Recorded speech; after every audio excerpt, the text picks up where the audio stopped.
I'm fresh out of the shower on day 8. Tomorrow I'm done. I realize that I haven't been on here vlogging, so I'm just going to do a big overview of the main highlights of what this experience has been like. It's so psychological. There's been maybe just a few handful of times, maybe 3 times, where I actually felt hunger. But when I didn't eat, the hunger went away in like 20 minutes. But the mental, like the food fantasizing has been the hardest part. And it's all mental, slightly emotional, but it's mostly just kind of torturous thoughts. It's very interesting. So today I almost caved. And I think it would have been fine if I did, honestly. I was kind of at peace with it if that's what happened. But I was with 3 girls who were not fasting, who fasted last week. And we went to the beach and then we were going to a dinner. And I came to Mexico and I'm not going to try any of their food. Let that sink in. I flew to Mexico for 9 days and I'm not gonna have one taco, not one burrito. I'm not gonna try any new foods. So my logic was, okay, I've made it this far. I feel like I've gotten the idea, I've gotten the benefits. What's however many more hours, 12 more hours, really gonna do of not eating food? And I really wanted to have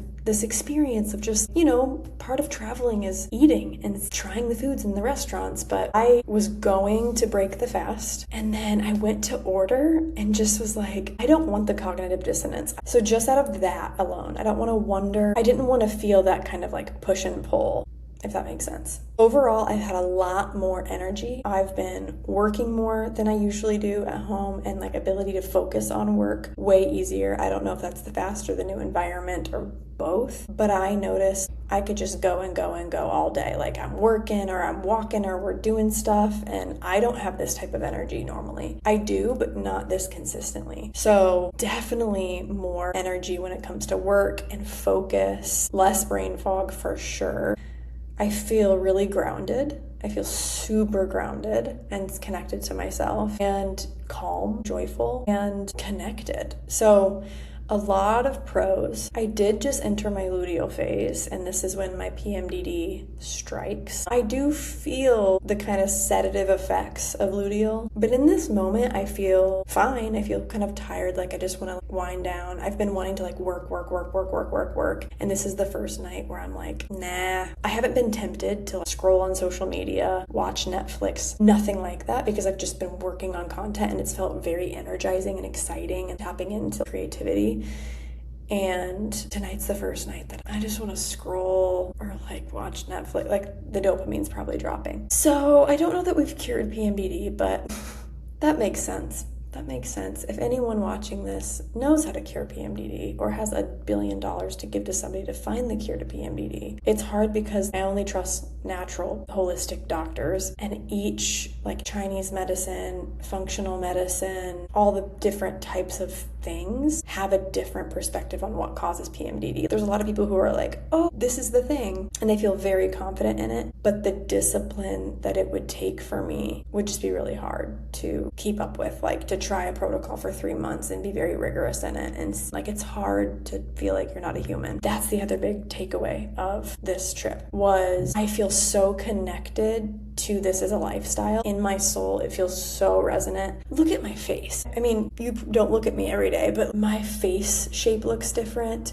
My skin tone looks different. My energy and my just everything is different. It feels so resonant and obvious that this is how we're supposed to be living, not eating a ton and eating whole foods when we are eating and just eating from the earth. It feels so resonant, and there's this big pull where I want to still enjoy my life and feeling like, yeah, it's really hard because I'm so excited to go back to San Diego and eat a California burrito, for example. And then there's this other part of me that's like, Madison, no, keep this as a lifestyle. But then there's such grief that maybe is just so much grief that it's out of my window of tolerance. I had this thought in the shower. If I really built my tolerance up enough, could I live that way?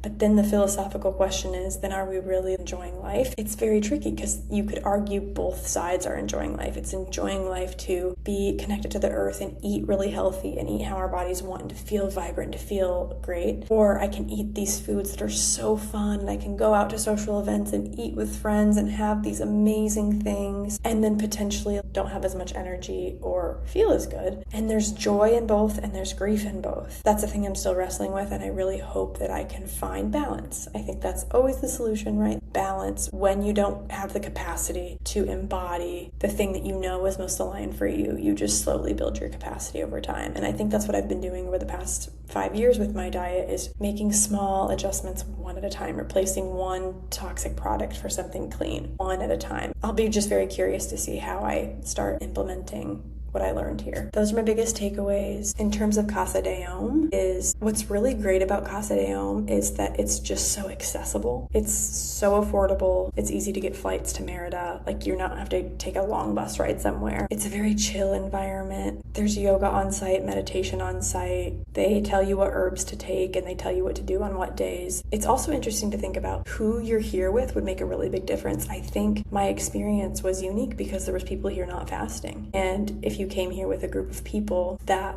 would be totally different. Speaking of, I decided that I'm gonna host a fasting retreat here, so that's really exciting. I'm not sure exactly when. I think next year sometime, but I really, at the very bare minimum, want to do a long fast at least once a year, hopefully more, but at least once a year. And I would love to bring people with me. I'm sure that other people are interested, but the thought of doing it on their own is overwhelming. And so I think it would be much easier and way more fun to have a big group of people all going through it. And I also love the idea of melding emotional wellness because there's not anything like that here. I want to have a retreat where my clients and anyone watching wants to come, and I want to meld it with emotional wellness and doing any emotional work that comes up. So that's really exciting to me. So those are my big takeaways. I hope this is helpful to someone.